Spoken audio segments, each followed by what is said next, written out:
I think the strategic importance of the Falklands is pretty minimal. The Cape Horn sea route is a relatively minor, a very minor sea route. The South African Cape route is an extremely important route. The Falkland Islands are about 4,000 miles away in the wrong place. They're in the southwest Atlantic, whereas the Cape of Good Hope route is in the southeast Atlantic. You have a huge stretch of water in between. If you could tow the Falkland Islands to the northeast, then they will become strategically important in that context. There's very little importance strategically in terms of world east-west relations as to where the Falkland Islands are now. They're so close to the Latin American mainland.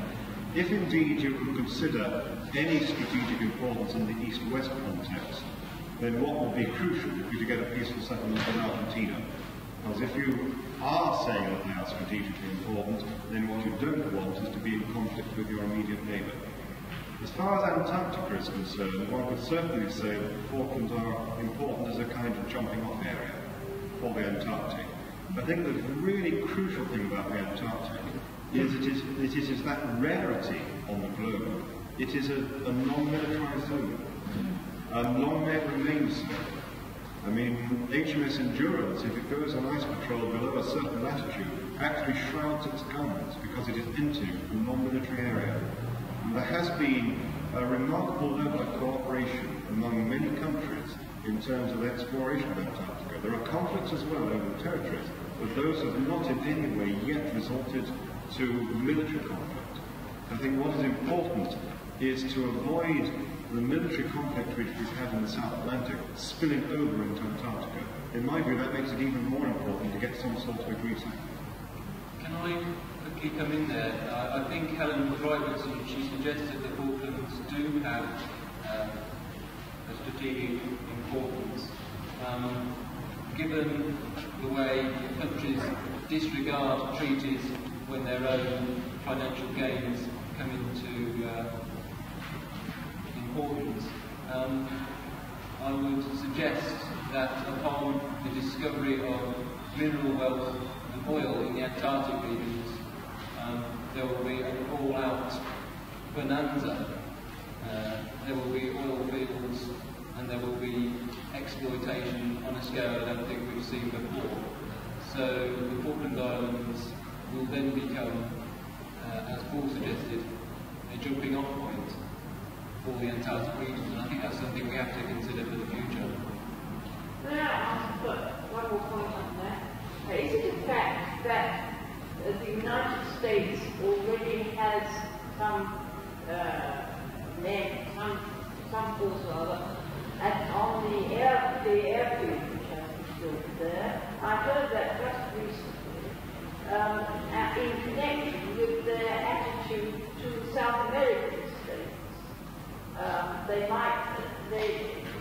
The suggestion was that they feel that would be a good base for them because they have no other base as far south as that. The United States certainly has and has had for a long time close links with Chile, and there have been signals intelligence stations in Chile. Before the Falklands War, there was certainly a signalling facility on the Falklands which linked in with wider facilities. I don't think there was direct US personnel involved. I'm not aware that there were US personnel involved. I could be mistaken on that. But certainly the Falklands was a link, one very small part of a global network.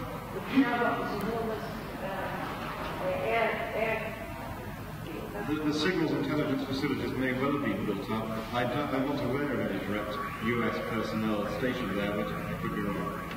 Could I ask whether anything you know about the possible oil resources in the area? Not really.